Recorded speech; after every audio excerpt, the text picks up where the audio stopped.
সম্প্রতি মার্কিন president Donald ট্রাম্পের নির্দেশের পর মার্কিন যুক্তরাষ্ট্র সরকার অজ্ঞাত অস্বাভাবিক ঘটনা ইউএপি, যা ইউএফও নামেও পরিচিত, এ সম্পর্কিত দীর্ঘদিনের গোপনীয় নথি প্রকাশ করা শুরু করেছে।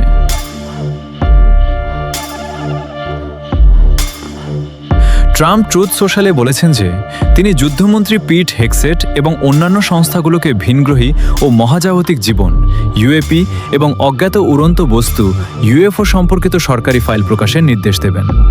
ট্রাম্প বলেন, এই অত্যন্ত জটিল কিন্তু আকর্ষণীয় এবং গুরুত্বপূর্ণ বিষয়গুলোর সাথে সম্পর্কিত অন্য যে কোনো এবং সমস্ত তথ্য প্রকাশ করা হবে। ট্রাম্পের এই ঘোষণার পরিপ্রেক্ষিতে যুদ্ধ বিভাগ, জাতীয় গোয়েন্দা পরিচালকের কার্যালয় ODNI এবং অন্যান্য সংস্থাগুলোর সাথে মিলে ইউএপি সম্পর্কিত নথি খুঁজে বের করা, পর্যালোচনা করা এবং গোপনীয়তা মুক্ত করার জন্য একটি বড় আকারের প্রচেষ্টা শুরু করেছে। কর্মকর্তারা বলেছেন, এই কাজে বহু দশক ধরে সংগৃহীত লক্ষ লক্ষ নথি অন্তর্ভুক্ত রয়েছে। এখন প্রশ্ন হলো, ইউএফও ফাইলগুলোতে কি রয়েছে?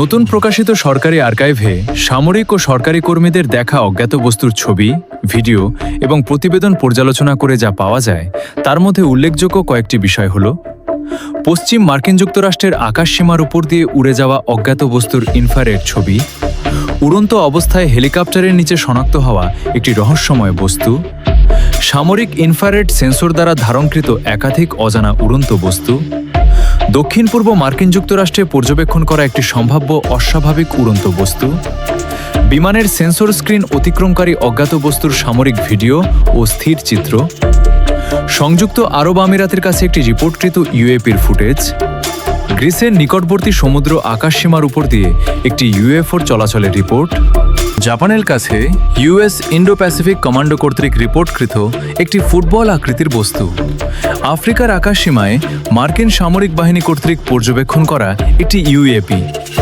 দক্ষিণ মার্কিন যুক্তরাষ্ট্রের উপর দিয়ে অজ্ঞাত উড়ন্ত কার্যকলাপের বিষয়ে মার্কিন বিমান বাহিনীর একটি রিপোর্ট এবং উত্তর আমেরিকায় একটি ইউএপি পর্যবেক্ষণের বিষয়ে মার্কিন সেনাবাহিনীর একটি রিপোর্ট। মার্কিন সরকার বলেছে যে প্রকাশিত ফাইলগুলো অমীমাংসিত মামলা, যার অর্থ হল কর্মকর্তারা যা পর্যবেক্ষণ করেছিলেন তা স্পষ্টভাবে ব্যাখ্যা করতে পারেননি। এটি ডেটার অভাব বা অসম্পূর্ণ তথ্যের কারণে হতে পারে। কর্তৃপক্ষ জানিয়েছে, আগামী কয়েক সপ্তাহে পর্যায়ক্রমে নথিগুলো প্রকাশ করা হবে। তারা বাইরের বিশেষজ্ঞ এবং জনসাধারণকেও এই নথিগুলো অধ্যয়নের জন্য আমন্ত্রণ জানিয়েছে। এদিকে যুদ্ধমন্ত্রী পিট হেগসেট বলেছেন, ইউএফও সম্পর্কে আমাদের সরকারের ধারণার ক্ষেত্রে অভূতপূর্ব স্বচ্ছতা আনতে যুদ্ধ বিভাগ প্রেসিডেন্ট ট্রাম্পের সাথে একযোগে কাজ করছে। গোপনীয়তার আড়ালে থাকা এই ফাইলগুলো দীর্ঘদিন ধরে যৌক্তিক জল্পনা-কল্পনার জন্ম দিয়েছে এবং এখন সময় এসেছে আমেরিকান জনগণের তা স্বচক্ষে দেখার। গোপনীয়তা মুক্ত এই নথি প্রকাশ ট্রাম্প প্রশাসনের অভূতপূর্ব স্বচ্ছতার প্রতি আন্তরিক অঙ্গীকারেরও প্রমাণ। অন্যদিকে যুদ্ধ বিভাগ জানিয়েছে, এর লক্ষ্য হল স্বচ্ছতা এবং সত্য। কর্মকর্তারা বলেছেন, পূর্বে গোপনীয় হিসেবে চিহ্নিত নথিগুলো এখন জনসাধারণ খুব সহজেই দেখতে পাবে। আসাদুল ইসলাম, রাইট টিভি।